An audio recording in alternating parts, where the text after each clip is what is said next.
Welcome to Patchwork Pod. Thanks. I'm Elizabeth Palmer, and my host today is Sam Guzman.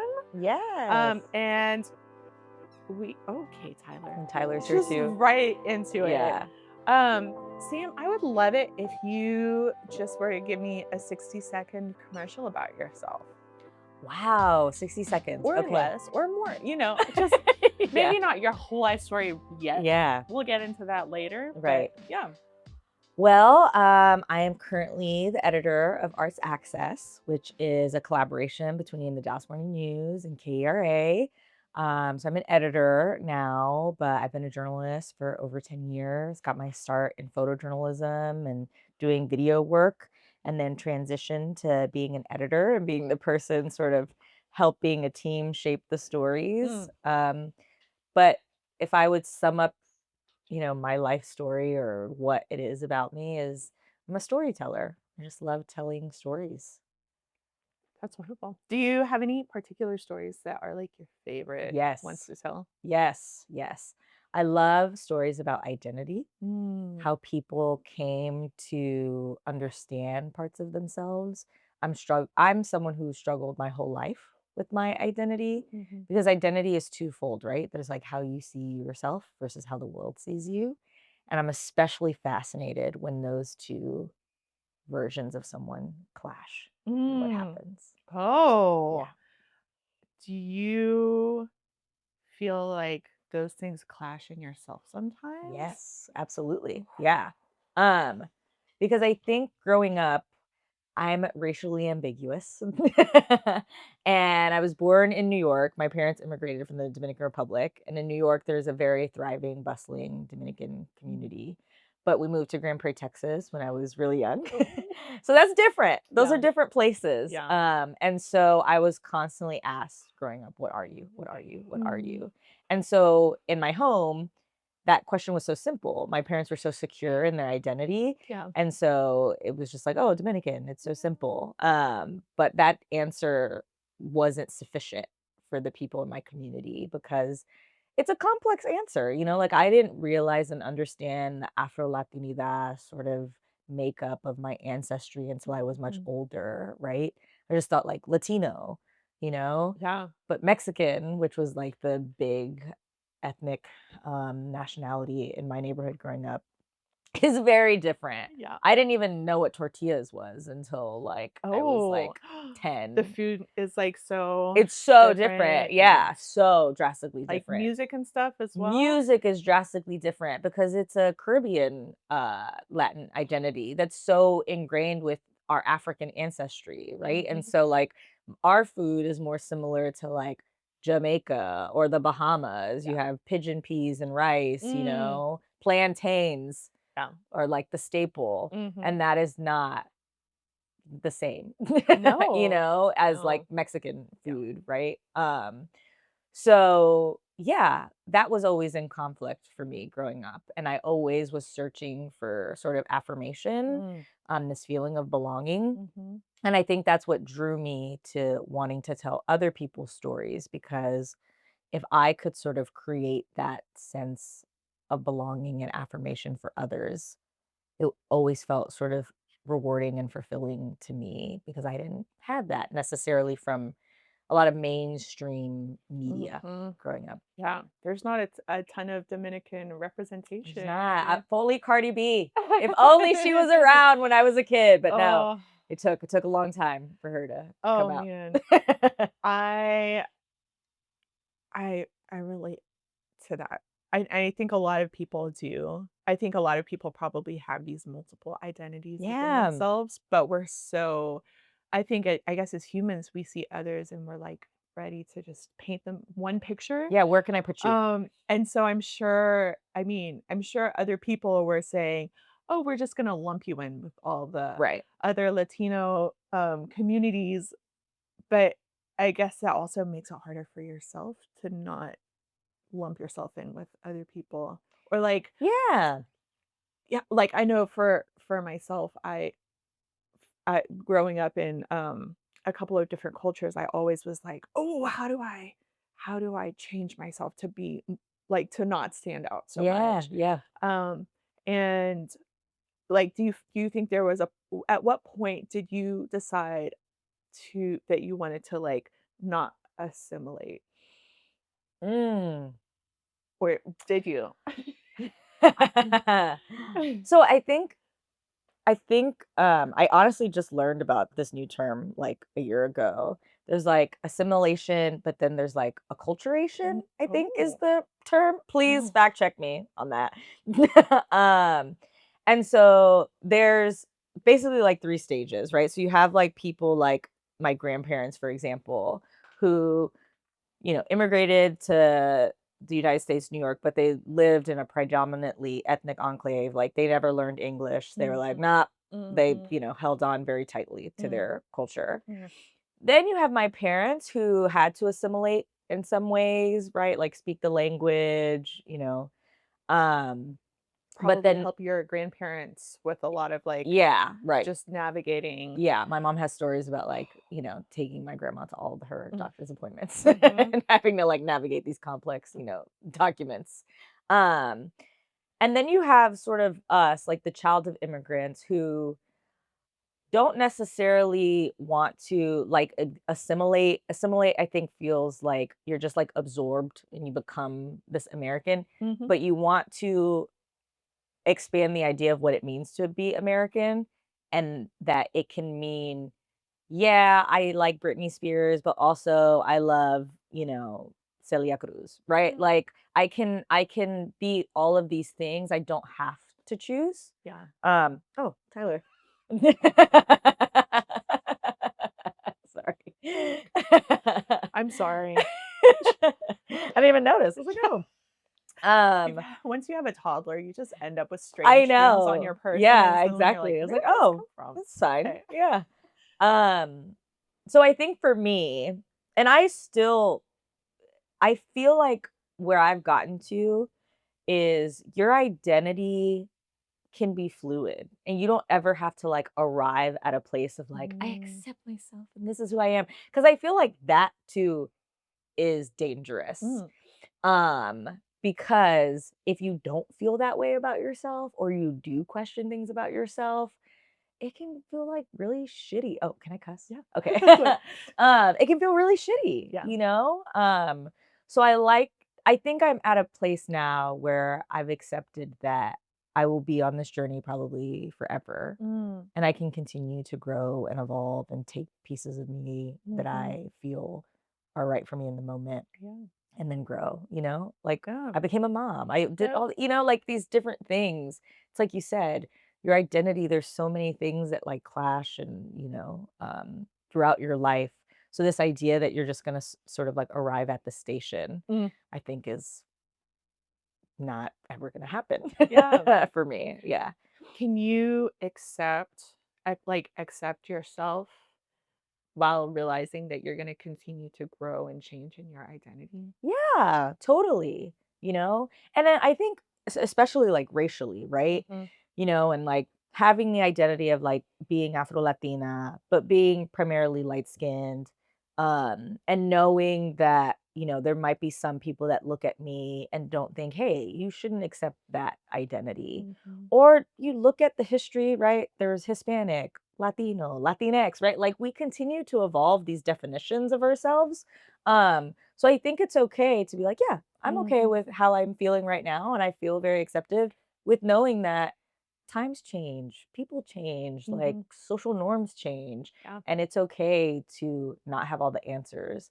Which I think if you would have asked me this in my 20s, when you're like, have so much hubris and you're Mm. so confident, I would be like, no, this is like who I am. And, da, da, Yeah. da, da." Yeah. And it's freeing now Yeah. to now be in my 30s and be like, oh, you were a little, presumptuous back then. Yeah. You know? Yes. And sometimes you're gonna be right and sometimes you're gonna be wrong. Yeah. And sometimes you're right, and then things change and that's no longer right. And that's okay. Yeah. You know? That fluidity, I Mm. think, is very freeing. Mm. I feel like identity is used as kind of a, it can be weaponized in a couple of Yeah. ways, like, weaponized to both, like, well, to discriminate, like, to say, "Oh, you are this, so you can't, Yeah. You can't go in there or you can't do this thing or I think I'm better than you, but it can also be used as a weapon of like, um, I don't know, like this is who I am. I'm never gonna change. So don't Yes. try to change me. Yes. Um, Yes. Aren't people like and that the worst? it's so terrible. And it's like we put other people in boxes and we put ourselves in boxes, Yeah. and putting ourselves in a box is this saddest thing because like what is life if we're not able to grow and Right. be different people? I'm so glad I'm not like I to your know. point, so glad that I'm a different person. And I'm Yeah. sure like if I met my 20-year-old self now, I would love her and we'd have some weird Yeah. conversations I'd and be like, "You she'd be did like, what?" "Who is this Right. heathen?" um, but I'm so glad for her, but I'm also so glad to be where I am now. And, Yeah. like, who knows in 10 years Right. what it's gonna be like. Like, Right. I mean, we're gonna be fabulous. Yes, of course. Um, Yeah. It's so funny. It's, like, so cliche because it's yeah. like whenever you talk to anyone who's older and they, like, talk about, like, 40s, 50s, they're like, "Oh, it just gets, like, better in terms of, like, how you just, like, don't give a fuck." Yes. And I'm, like, starting to see, I'm like, "Yeah, I kinda agree," you Yes. know? Like, you put a lot of pressure on Mm. yourself when you're young. Mhm. And I think the people around you put a lot of pressure on you Yeah. when you're young too. You wanna Yeah. fit in, but you also wanna be cool and different and Yes. you know? Yeah. So, yeah, all of that pretty much every day in my Yeah. brain growing up, and I think that's what drew me to wanting to tell stories about how people tick. Yeah. And the middle-aged people who suck are the ones who are like, "I'm still like I was in high school." Right, it's So true, oh, right, yeah. living So those glory we need to days, right, not the glory days. right.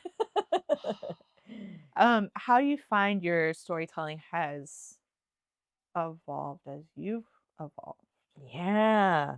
I think, and this is the Virgo in me, I was very judgmental. Oh, same. Yeah. Yeah, oh, yeah, we're Virgos. Yeah, we share this. Yeah. Yeah. So Virgos have a tendency to be Mm, judgmental, and I think I've been working on that. But I think when I was younger, I was very judgmental mhm, on myself, mm. most of Yes. all. Yes. And so I would approach stories about people and what they're Mhm, doing and be like, mhm. no, like this is right, this is wrong. Yeah. Which you absolutely should not do as a journalist. Mm-mm. Um, you're supposed to see all perspectives, which I do think I always had that sort of training, Yeah. but I think I was much more inclined to be like, "No, I understand what's going on here." And I think as I've gotten older, I'm just a lot more open and understanding of nuance.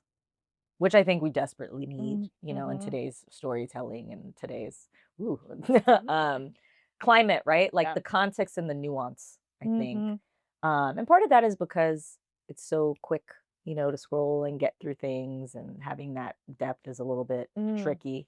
Um, but part of it, I think, is also just the industry and how things have changed. Um, so Yeah, I think what's great about arts access and what we're trying to do is we're trying to get at that nuance. mhm. Obviously it's arts reporting and music and culture, um, but through a specific lens that's really trying to say, hey, things are more complex than maybe they appear. Mm, yeah. I'm sure being part of an organization like that in a very I feel like we're a very scrolling oriented we're becoming more and more scroll oriented. Yeah, yeah. And like the short form content and like sometimes I'll look for like video editor jobs just Mm, so like because I'm like, oh, it would be nice to just yeah. have work come to me. Um Yes. and all of the job it's all like TikTok, Reels, short form editor. You Yeah. would be able to add a hook and blah blah blah. Right. And it feels like people still think that that's what everybody wants, but I also am starting to see, and maybe it's just my particular algorithm, but I'm starting to see more people gravitate back towards long form content. Yeah. They want to go more in depth. They want to like learn about individual stories. Have you Mhm. guys seen that? I think so. I think you always have a combination of a bunch of things happening. I think that, yes, people, their attention span their attention span is much shorter Mhm. than what it was, and I think social media has sort of, like, gamified our attention, you know? Mhm. And so I do think that there's a lot of people that they want that quick boost. I mean, even me, sometimes I'm like, "Ooh, let me just check Instagram for, like, 5 minutes so I can get that little dopamine boost," you know? I'm like, Yes. "Oh, I'm gonna see all of the skincare products that I need to buy," you know? Um, instead of going and seeing a dermatologist. Oh, Right. So, I think there is that, but I do agree that I think that people are looking for longer sort of conversations, and I do think that us as news organizations, we have to sort of, like, adapt to these different systems and where people are getting their news. I'm of the mind I hate when people are like, "Ugh, no one cares about the news anymore," and, "Oh, people are so media illiterate." Da, da, da." Like, yeah. I think the responsibility is on us Mm. to reach people where they Mhm. are, and sometimes we can kinda be a little stuck in our ways and just like, "We are so important that people need us," and all of that is true, but just because things are true doesn't mean people are going to listen. I think if we've learned anything Yeah. from this era of our time, Yeah. is just because things are true doesn't mean people are going to listen. So I think it's on us to figure out new ways to engage people. And I think you're absolutely right. Like sometimes people want long form things. I mean, I look at podcasts and I listen to some long podcast, like a 3 hour podcast, and I'll listen to a little chunk and then I'll come back and Mm. um, will I do the same for, like, an in-depth investigative series? Maybe, If it's sometimes. If interesting. it's I mean, interesting enough. people do, like, listen to true crime People podcasts. love true crime podcasts, right? It's like, give me So, a story. what I think is most different about our time in media is not necessarily people's attention spans, Mm. because I feel like you could go back and, like, people's attention, like, I don't know why I did, Yeah. like, old broadcaster voice, right? But Yeah. they could be saying this forever. Yeah, I think when books came out, people were like, "Oh, Right, nobody's gonna remember information anymore." And right. radio came out, people were like, "Oh, no, but what Right. about the books?" Exactly. But what I do think is different is we do have very, very curated, selected media that's given to us. It is very Mhm. rare in today's world where everyone has seen something or Mm. everyone has read the local paper. Mhm. And that I think is really tricky. And I Mm. think where a lot of news organizations sometimes get a little tripped up, us as well, is we want to appeal to the masses Mhm. when it's very, very difficult to appeal to the masses Oh, yeah. anymore. And Yeah. so I think it's better to like pick your audience and understand your audience and reach them. Doesn't Mm. mean that you can't have multiple audiences. Right. I could argue that Arts Access has lots of different audiences. But when I'm creating one thing, I need to understand what that one thing is going to. If we're writing one story, we need to Mhm. understand what Mhm. community is this one story Yeah. for, as opposed to thinking all of our stories are for everybody. I Yeah. think those days have long passed in journalism. Yeah.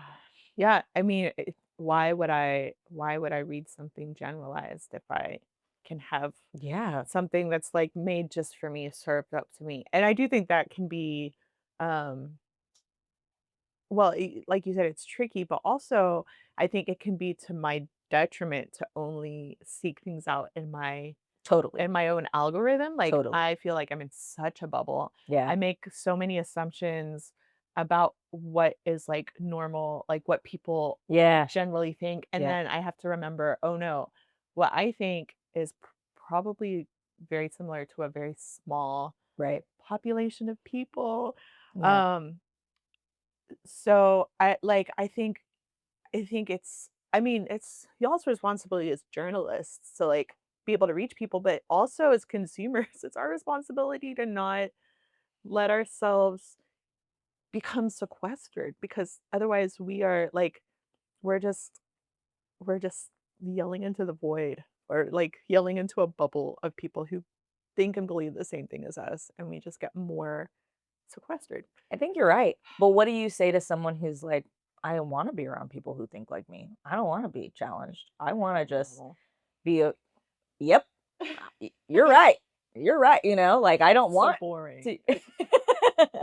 Well, yeah, I say that, but I don't like being challenged, so I can't say much.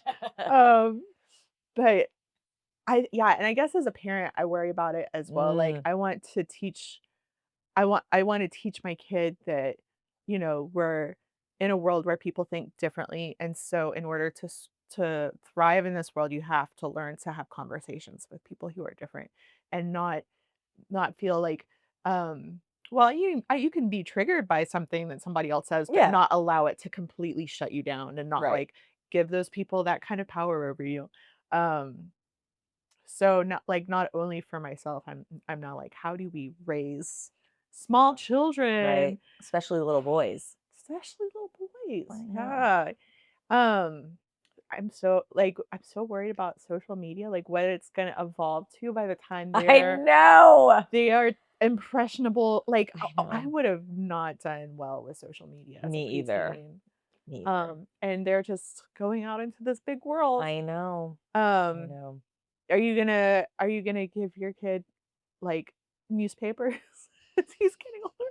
Like, how how do you feel about, like, the flow of information towards It's so true. kids? I feel like I've been bad at this actually, because I like met another mom the other day and she was like, "Oh, we love the Dallas Morning News. We pick up the paper and we like read the sections together." And I was like, damn, like I don't do that with my kid. Like, I need to Ooh, start that. I mean, he yeah, is only 2, so sure. he can't read. He's got time. He's got time. Um, but yeah, and like I grew up in a house, we didn't listen to NPR, we Mhm, didn't read the Dallas Morning News. My parents watched Univision, mhm. like television news. And I know so much now about television news and the things that get put on there. And I think it also is tricky because there's a lot of, like, potentially, like, scary news, Yeah, yeah. shootings, especially, like, living in Texas and, um, how the government there's so many things, right? I don't know, honestly, how I'm going to approach it. I should be thinking more about it, but um I do think in terms of, like, technology and Mhm. the type of information that he's exposed to, I want to delay a cell phone as late as possible.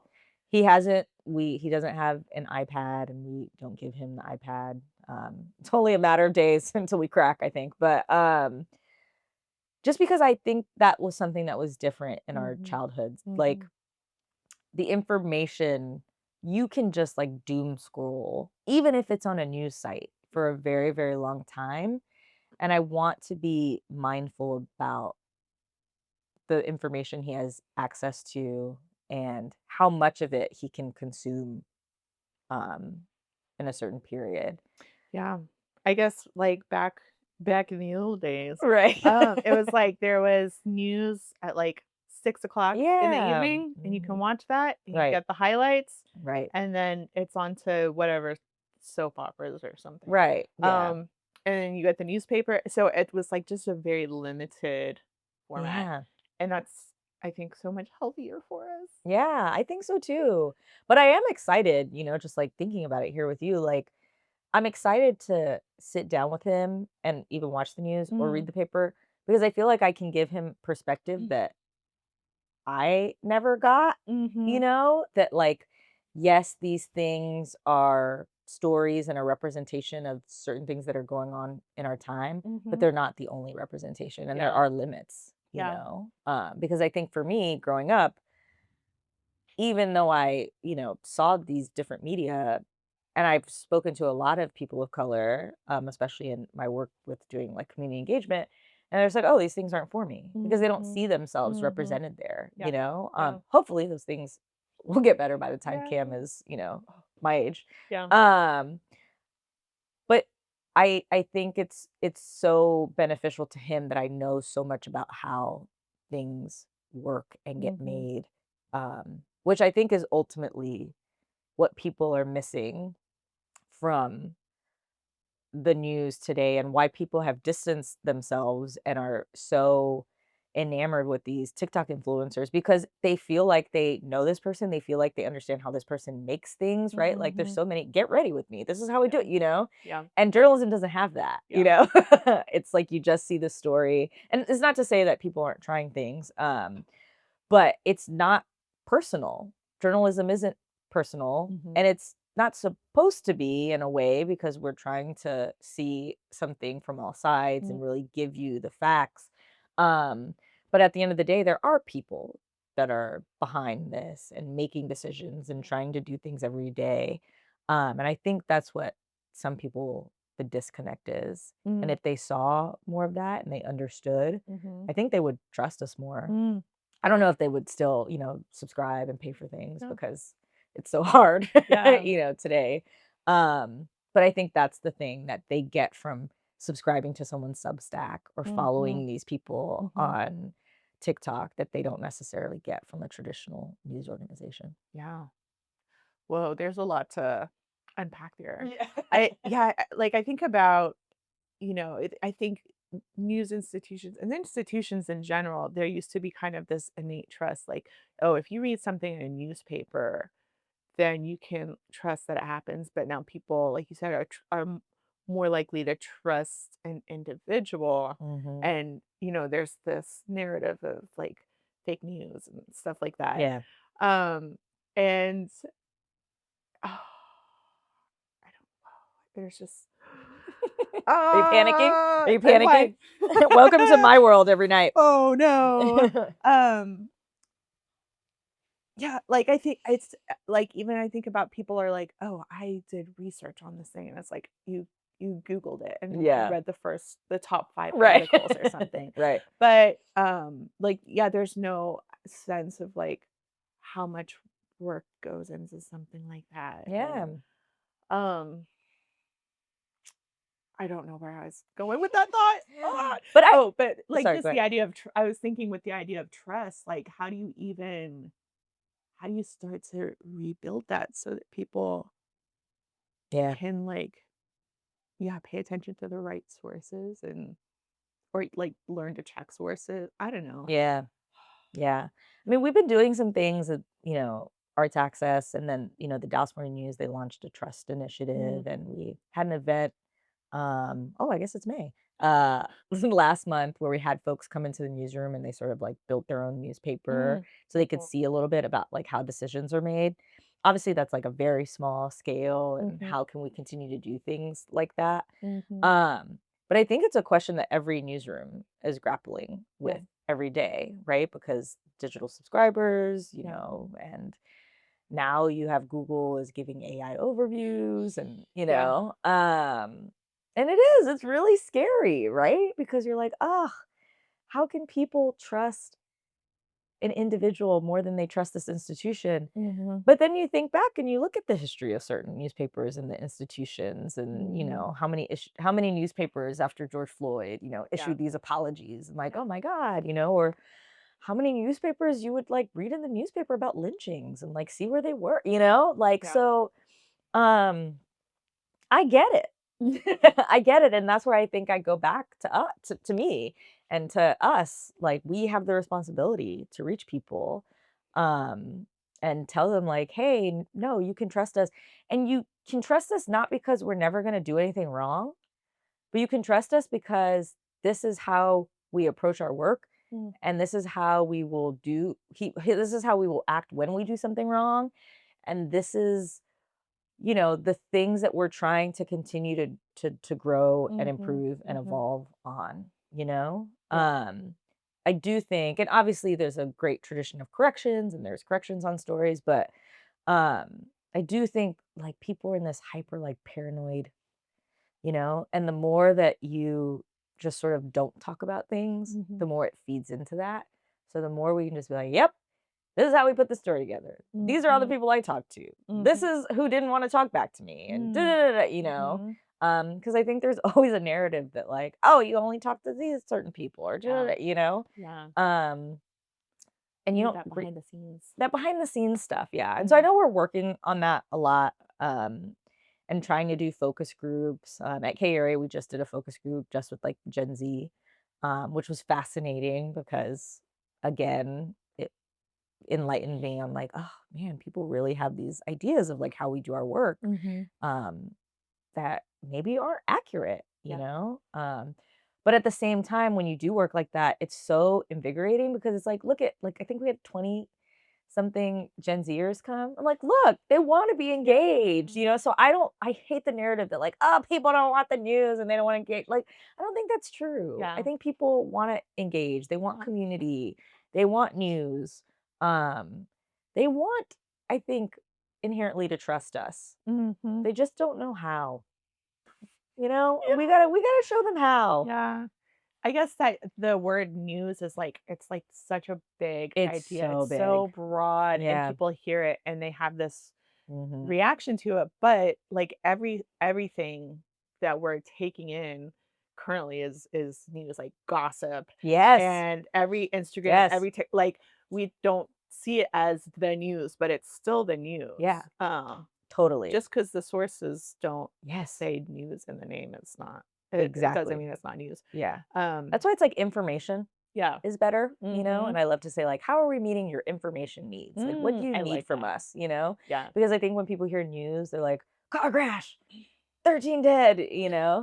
and, like, I work at a newspaper and I report on the arts and Yeah. culture, like, no like, sometimes there's breaking, but it's rare, Yeah. that someone, like, broke into the DMA. Yeah. So for the most part, it's things that I think would be a nice entry fo point for people, Mhm. um, if they don't want the, like, car crash, but Yeah. they don't put that label on what we're doing. Yeah. Why do you think it's important for people to have access to arts and news about the arts? Ooh, such a good question. Um, I think so there's this, old school way of looking at news coverage, and there's hard news and there's soft news, Mm, and hard news is like plane crash, politics, and soft news is like the arts, mm, and I hate that term. I hate that distinction, mhm. because traditionally it's been seen that, like, if you work in hard news, that's, like, more prestigious, right? Mm, That's more mhm. valuable, Ugh, right? It's yeah. like, "Oh, this is the thing that people need." And when you work in the arts or where you're working on people's culture and these things, it's different. Um, but we don't live our lives that way. And a lot of times people start to understand things about the politics or the harder things traditionally seen in news through these Mhm. mediums, through art, through TV shows, through music, right? Um, So I think it's important to cover because one, most people are interacting with these parts of their lives more than they're interacting with what these traditional mediums would say. And two, they all have something to do with each other. Yeah. They're not different. All of the things in terms of accessibility issues that you would find in transportation, you would also find in the arts, you know? Mhm. And so the more that we can connect those dots across these different genres of reporting, the better, Yeah. you know? And then I think for me, especially when you get to the cultural aspect of our reporting, a lot of times, and there has been change, but a lot of times when it came to representation and these things, you would get them most likely in these sections of the paper than you would in like politics. Yeah. And that's important. Yeah. And obviously, we should, you know, have it in all sections. But I feel like the arts paved the way for Mm, these other places to do it. yeah. And I also feel like in the future, as we continue to struggle with audience, this is a place that is easier to get people to buy in, you know? Mhm. Because sometimes people get a little bit fatigued, with the doom and gloom. Yeah. And they want to know about just like cool and interesting stuff that's happening. And Dallas is such a great place where so much arts, music, and culture is happening Mhm. that is also reflective of those larger issues, but that also just like makes you feel good. And sometimes it's okay to like feel good Yeah. and read your news and like feel Yes. good about stuff that's happening. Yeah. Um, so yeah, this reporting is so important.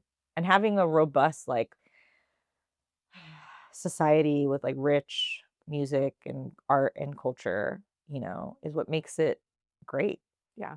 right? Yes. No, not just education, but like arts education, Yeah. right? So, Yeah. yeah. That's what makes us humans. Yes, exactly. Yeah. And don't get me wrong, like I think in terms of arts access and what we've tried to do, I think also traditionally a lot of mainstream organizations have tended to focus on the big institutions and like, Mhm. oh, you have an exhibition and Mhm. that stuff is great and we want that for people, but Mhm. we also want to know like who's just like we just had a story this week about this collective of Latinx women who have come together and they're in Pleasant Grove and they have like jewelry, fashion, Yeah. beauty, but it's all with like this modern take on the Latin identity. And they're Mm. called the Cadena Collective. It's like, oh, awesome, Like, okay, no, they're not in Neiman's, Yeah. but they're still cool and they're doing this cool thing and they're making it work. Mm. So like not only is that a story of like rich, vibrant art, but it's also a cultural story and it's also a Yeah. business story and it's also all these things. And where else do you find that? Yeah. But in the arts. Yeah. It's the re ooh, I had a I had a thought and then I lost it for a second. We're gonna that oh, I was gonna so conversely, like if you're making arts accessible to more people and being able to like consume it, then it also allows people to feel more that they can create art in their own life. And it Yes. doesn't have to be a big thing. Yes. It can be like a small hobby that they do on the weekends Yes. or after work Yeah. or whatever.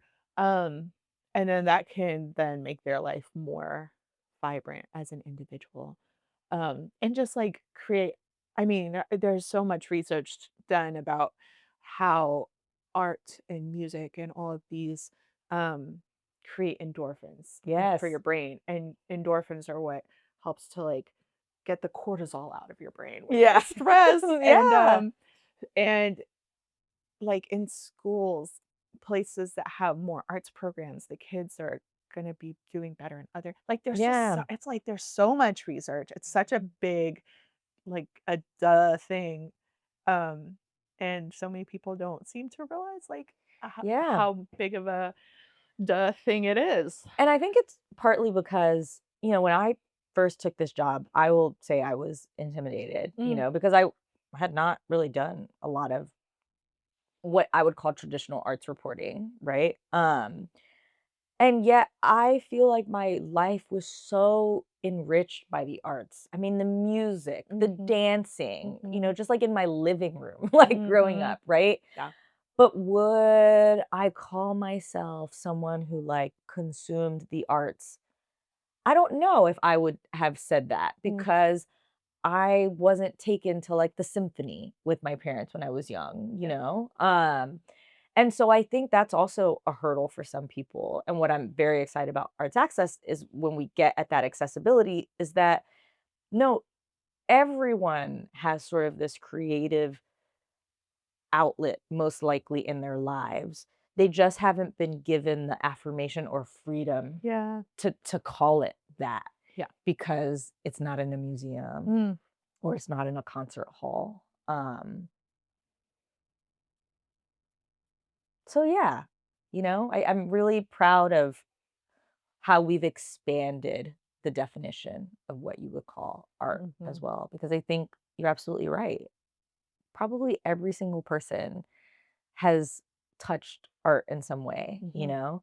Um, and either they're made to feel bad about it because they like love reality television, Yeah. you know, or they are, celebrated because they consume what is considered high art, and Mhm. there's so many people, like, in between that, and it's like a big tent. Let's Yeah. welcome them all, you Yeah. know? Yeah. It's like the way that culture and heritage is passed on from one generation to the next, but also how we make sense of the world around us. Like, there's just Yes, so many totally. aspects to it, and it's a huge form of resistance. Yes. And I'm sure part of why there is a lot of like people in power trying to control the arts is to control that narrative and to Mm, control that form of resistance because it's like such an easy visible thing to see sometimes. Well, sometimes it can be, I guess, more subversive, but yeah, um that's a really good point. art is resistant. Yeah, I yeah. just remember having in college, like one of my classes, they talked about um in World War II abstract art. I think it was abstract art. Like what something there are a couple of genres of like painting that were banned Mhm. and they would have these underground shows to have like abstract art and it was like a form of resistance because there's so much you can work into Right. that. Um Whereas, like, I think I saw a picture that, that Hitler painted, and it was, like, very true to life, realistic, and I was like, "Oh, I Mm. had no idea he did that." But he was like, "This is the only kind of art we can do." Anyway, It's such a good it's point. It's such a good point. Like you said, I mean, art is a reflection of, like, what we value in Mhm, society. It's a reflection of, like, where society is. mhm, Um, yeah, there's so many layers to it that I don't think, people realize. And when you look at historically, or if you look at, what we're going through currently with book mhm, bans and things like that, yeah, I think it's powerful. And mm, that's why,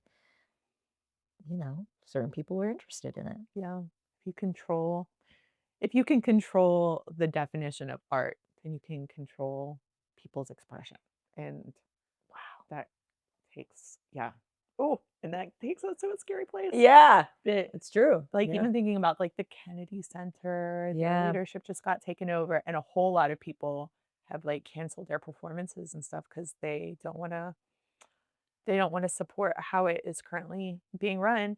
Um, and I yeah, even just making that kind of stand, I think, is a way to say, "Okay, we're not gonna allow ourselves to be censored or, we're not gonna be party to this kind of control of artistic expression."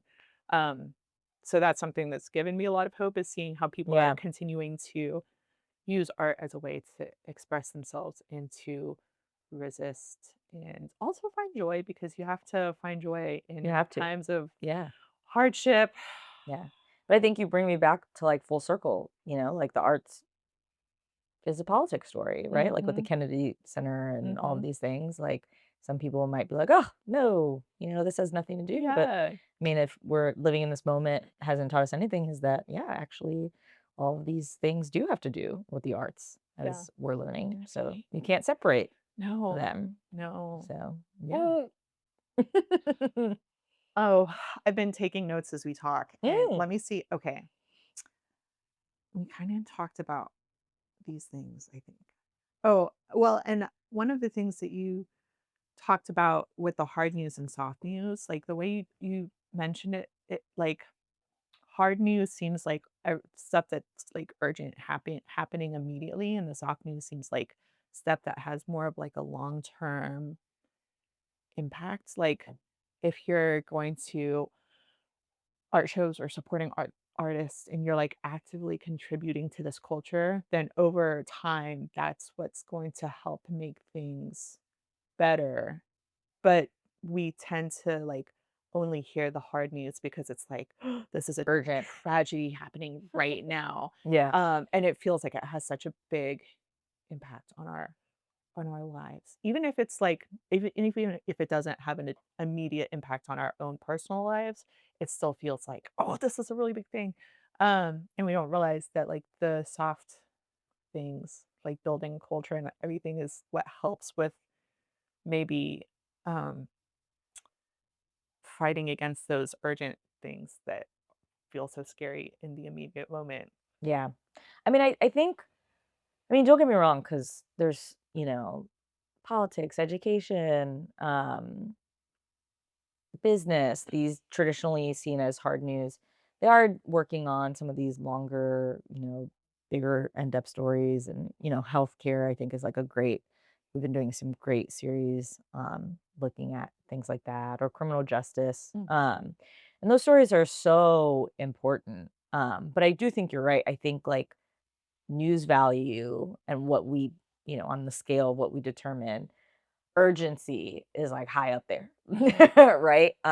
And it's true. It's like if a building's on fire, people need to know that that building is on fire right now, and so that is important.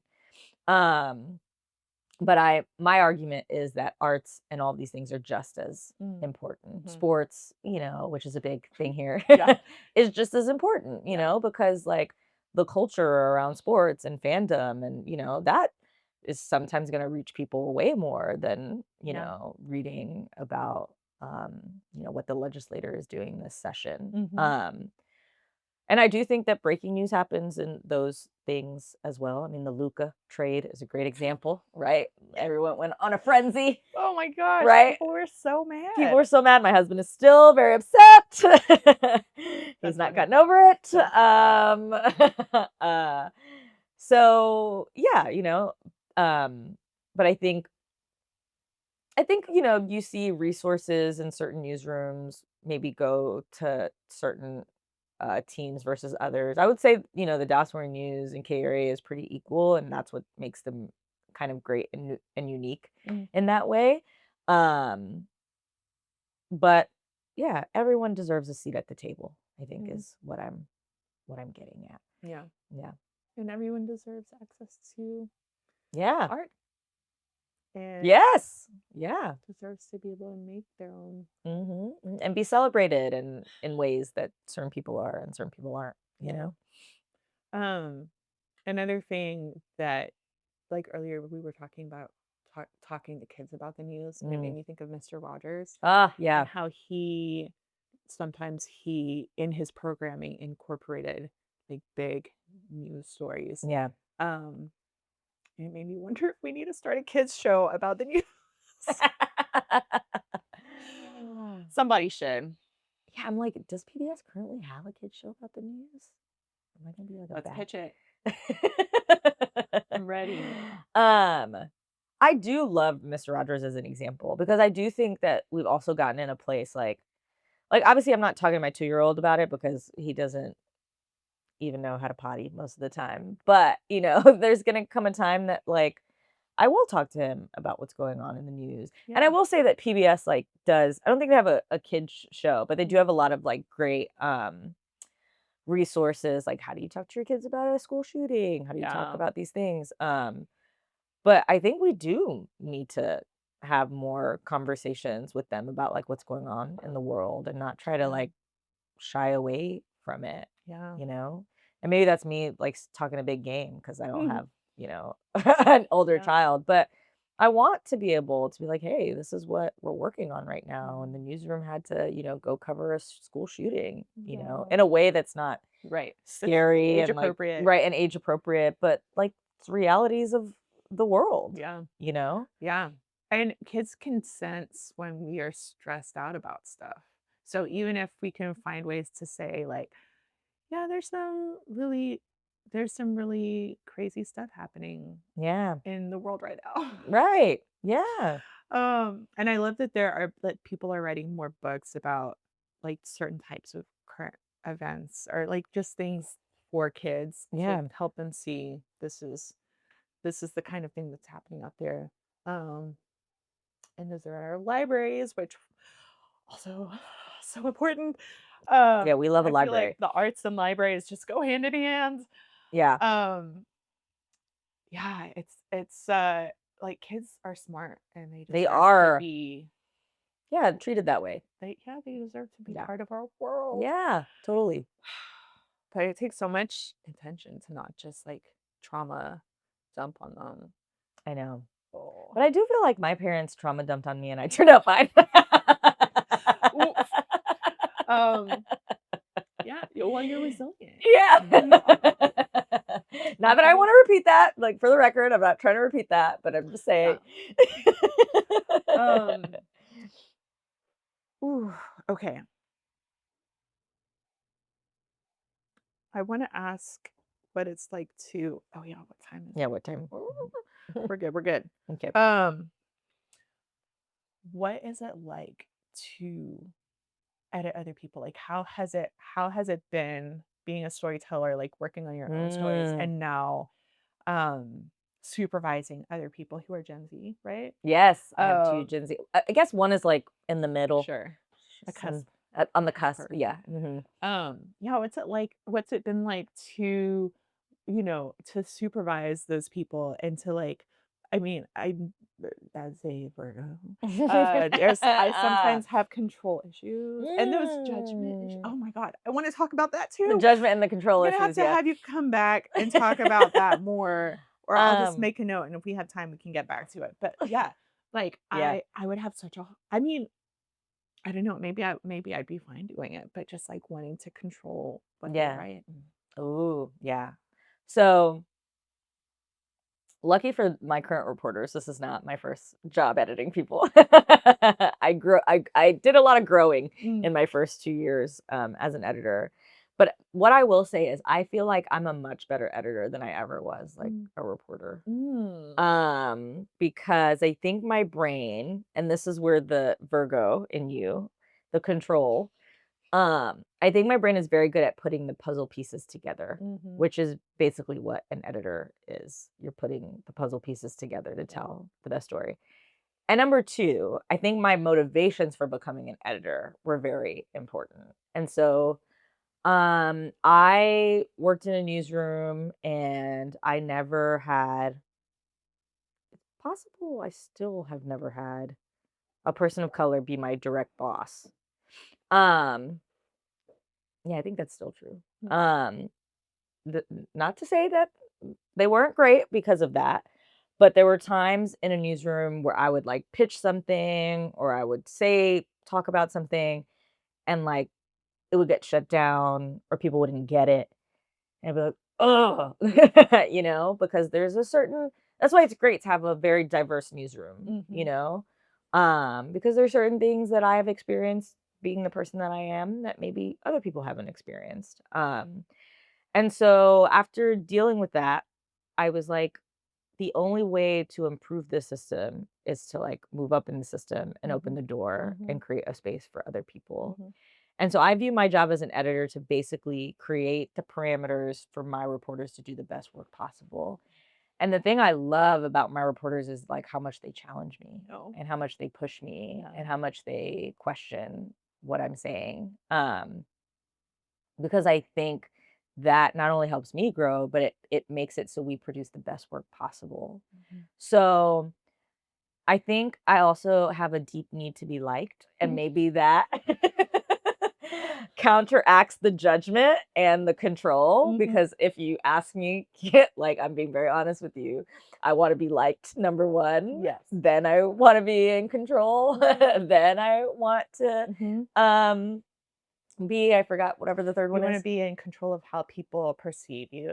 Yes, yeah, that probably motivates me very much, yeah, Yeah. and I hate when I can't control that. Mm. Ooh, let's bring it back to the childhood, Are yeah. you familiar with the Enneagram? We No. okay. Were That's a we gonna do whole this? other We that's a got personality Oh, type. is it the ENT thing?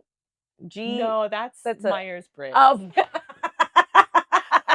Oh, I That's know all of them, you wow, and I okay, I love came it's to the like a personality guru. nerdy I mean, not the g but the last podcast episode that came out this morning actually was with Ooh. she's a, like, life coach, and she does professional development, and she, Mm. like, knows anyway, that's a different conversation, but, I was asking just 'cause, like, my type is a Enneagram 3, and that's just somebody who wants to perform and will kind of change themselves in some ways to, like, Mm. be more be perceived as in a certain way. It's like a way to control Mm. how other people see you, Yeah, I and can I see think that. it's because I grew up between cultures. Mhm. I learned how to switch back and forth very easily. Like, I Yeah, think the if code you're only switching. exposed to Mhm. one type of culture, you just don't know how to do that. Mhm. And I think it's like a blessing and a curse because on one hand, you're like, "Who am I?"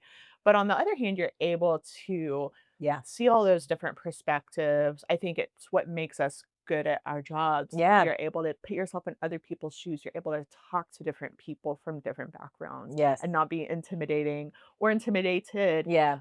Well, sometimes intimidated, but you're You hide able it to. well. Thanks. Um, I think it's like yeah, it's a blessing and a curse. You Yeah. have to be able to you have to learn to wield it with responsibility. Yeah. No, I think that's true. I think when I first started off as an editor, um, I wanted people to like me so much, and I would maybe prolong Mm. situations, or I get into the habit of I'll like just do it because I don't want them to do it because I'm like, no, no, I can do it, and then I'll save you the trouble. Speaking my language. Yeah. um, but you learn that like actually that does a disservice to like both of Mhm. you because Mhm. they can't learn, but also you are spending time doing something that you obviously have need to spend that time doing something else. Mhm. Um, but I will say that I just love editing and working with the reporters so much. There's such um a joy of Mm. getting to like be with someone Mm. and witnessing them grow Mm. and also just like being there to see them produce like their best work possible. It Yeah. just feels so rewarding. Mhm. And it doesn't mean that you don't have like difficult conversations, you don't disagree and you're like, "Oh, sorry." Um, but yeah, it's the funnest part of my job. Yeah. That and spreadsheets, which I love a spreadsheet. Oh. I Oh. love Yeah. organizing a timeline and the Mm. what I think makes me a good editor too is the Mhm. organization. Mhm.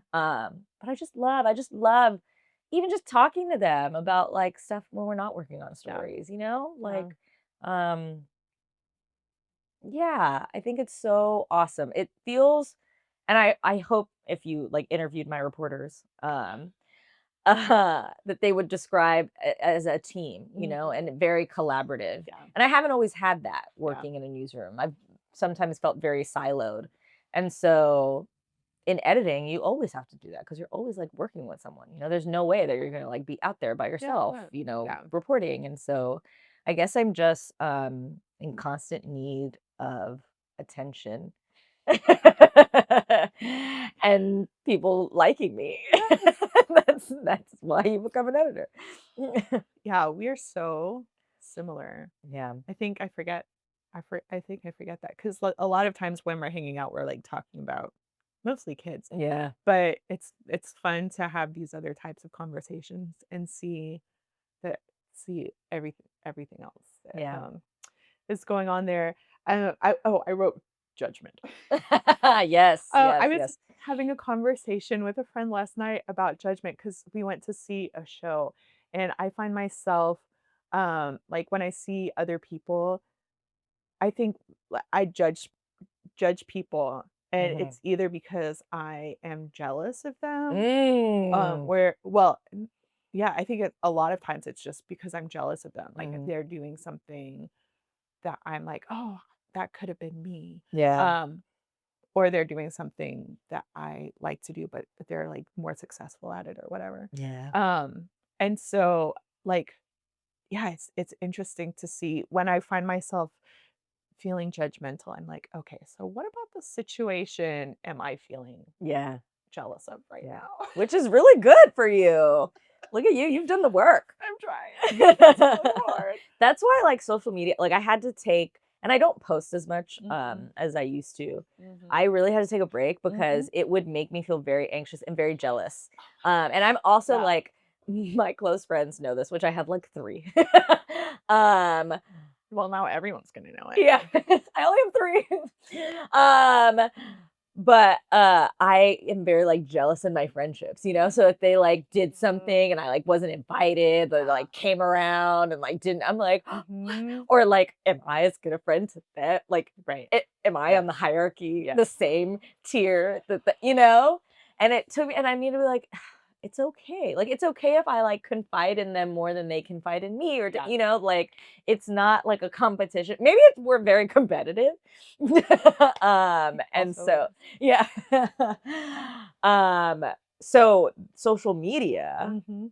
that, like, exacerbated that, and then I also, like, had anxiety when I would post things, and like, Mhm. "Ugh, does someone care? Am I making someone" We're jealous people, and Yeah, I know, it's hard, yeah, yeah. fueled by, like, that internal competition of, Yeah. like, I wanna be if I'm not the best, then what am I? Right. Oh, it's this perfection. I mean, obviously, I feel like we've both been in good therapy. Yeah, It's this perfectionist mindset, yeah. that then just like it it seeps into all aspects of your life. It does. And you know what? The thing It's that like exhausting. it's exhausting. I hate it, but I love it because it also makes me really good It's at things. very satisfactory Yeah. when you do something really, really well. Yeah, but then you're all like, also need, like, that validation, and it's Mhm. like, "Oh, I did well, and they told me I did well, but they didn't tell me I did, like, really well, and what Right. did they like, oh, why" Yeah. you know, like, so And it this does other person did it better, and even y though I did the best that I could, right, their best is better than my right, best. yeah, And yeah, and you know what has been, that like, hurts. motherhood? Woo! Mm. Humbled me, Mm. and like, that is hard, you know, Mhm. because you can't be perfect, it's just, Mhm. like, impossible, Mhm. but damn it if I'm not trying. Yeah. Yeah. I think one of the ways that I find myself, like, judging is, like Mm, well, so, for example, I'm friends with another videographer who's, like, just an incredible videographer, works for herself, has her own business, etcetera, does not have a kid, and mm, she has been able to work with some really large organizations, and she's ah, doing this stuff that I'm like, "These I wanted to do this." yeah, And I see it like as like a pie where it's like limited pieces of a pie. And it's yeah, like, an organization like she posted something about working with an organization that like I've never reached out to. Like I have worked peripherally with people who are in that organization, but never like intentionally reached out to say, "Hey, I would love to work with you sometime." But I saw her do a post about it and I was like, "Wow, it's not fair." And then I'm like, "Wait, I didn't do anything to like even try to get on their radar." And then there's other times where I'm like, I feel so far behind because I have a kid, and so I just can't take advantage of as many opportunities. But then I'm like, I'm growing a human. right. And that's really hard, It is really, hard. really important. Like, Mhm. we need more kids in the world who have parents who are like Yeah, struggling and like having conversations about the news and who are like yeah, doing their best work. But even if it's not like the best, they're doing their best, but then also talking about their failure. Like, that's right. like, we just need more kids with parents like this. Totally. Agreed. Agreed. Yeah. But I know, I mean, I feel the same way. I mean, and journalism is so hard because you have all these other editors and all these other and I obviously was like just judgmental and defensive about the hard news versus the soft news. Like I'm important too, you know? So You are. there's some jealousy there, like damn, the protest happened and they were out there and where Mm, were we, yeah. there's always that FOMO in there too. Mhm. And it's taken me a while to, like, get to a place that, like, "No, it's okay." Yeah, Or I think, like, with news too, it's like, it's okay to, like, yeah. take a day off and log off. And I gotta, like, give credit to my good bosses for that Mhm. because they'll be like, you need to take a day off. You worked on Saturday." Yeah, But yeah, it's this thing in your mind where you're just like, "I have to be perfect. yeah, It's never good enough, and so yeah. I'm just gonna keep working, working, working." But I will say, I think that, like, it's easier because we're so judgmental and think we're right to then not perpetuate that. Like, I don't think I perpetuate that with my reporters at all, Mhm. Yeah. I'm I'm very kind right. when I I'm hire so people. kind to other people. I wish I would treat myself the way I treat other people. Yeah, yeah. Yeah. Well, I have 3 rapid fire questions for you Ooh, okay, for the let's do end it. of this, All right. but before I get to those, is there anything else that you would like to say or talk about or plug? I think this will come out in, like, 2 weeks, so Oh. oh. Well, so we're having a new series that's gonna launch next week. It's called Home is Where the Art So cute. is. So it's gonna drop next week, which if this comes out in 2 weeks, it'll be out by the Mhm, time this mhm. releases. I'm really proud of it. It's being produced by reporter Liz Mayong, who's just had this idea 2 years ago, and we're finally like really putting it it's all its glory. It has video, radio, print, digital, and it's just little profiles of Mm. people talking to us about the items in their home, the art in their homes that are special and make them feel at home. And yeah, I hope you guys will check it out. Yes, Yeah, that's my I plug. love oh my gosh, I love being nosy about other people's stuff. So I'm very excited. Yes. Um, okay, rapid fire questions. What is something you had to recently unlearn? What is something I had to recently unlearn? This is rapid fire? I thought you were gonna Yeah. say, what's your favorite color? No, you have to answer it Recently, you have to give me a short answer. a short answer? Yeah. Oh, well, it's embarrassing. I don't know if I unlearned it, Oh. but I had to relearn it that Oh. you really should be wearing sunblock every day. Yeah, Okay. yeah. Yeah, that's really important It too. really is important. Yeah. What is your hottest take? And it can be silly or serious. My hottest take? Oh my God. My hottest take. Mm. I know you've got some. Okay, my Mhm. hottest take is some of the best prestige television right now is happening on the Real Housewives series. Interesting. Okay. Yeah, all of the things that you would want in a drama, in Mhm. Succession, Mm, you've got it in a Real Housewives series. okay. Yeah. Interesting. That's my hot take. The last question. What is something that made you really happy this past week? I gotta go to my son, Mm, who is really, I mean, you've seen him. He's really in his adorable phase. Um, but he's gotten into this phase now that he can sort of like stitch full sentences together and like put on like adjectives and verbs and adverbs. And so mhm. when I got home from work, he'll say, I missed you so much. And it just melts you. It's like, I wish I could, like, I guess I should record it and have it for times when he then tells me that he doesn't like Mm, me as proof. as proof that, but you missed me Yeah. today. Yeah. No. Yeah. It's so sweet. It's so simple. And that's the good stuff. That's the I good have to stuff. keep reminding myself. My Instagram, that's not where it's at. It's like Yeah, what's out here is that's it's the true. good stuff. Yeah, yeah. Well, thank you so much for this Yeah. great episode. I Thanks for think we're gonna having need a me. part two because we're both so We got busy and successful in our lives. we got to work through all our Uh, Virgo trauma. I'll be here for you. thanks. Thanks for listening and tune in. Tune in next time. I don't know. I need to talk with some news people about how to How to, yeah. See you next time. See you next time. Yeah, just keep We're it just simple. gonna fade out.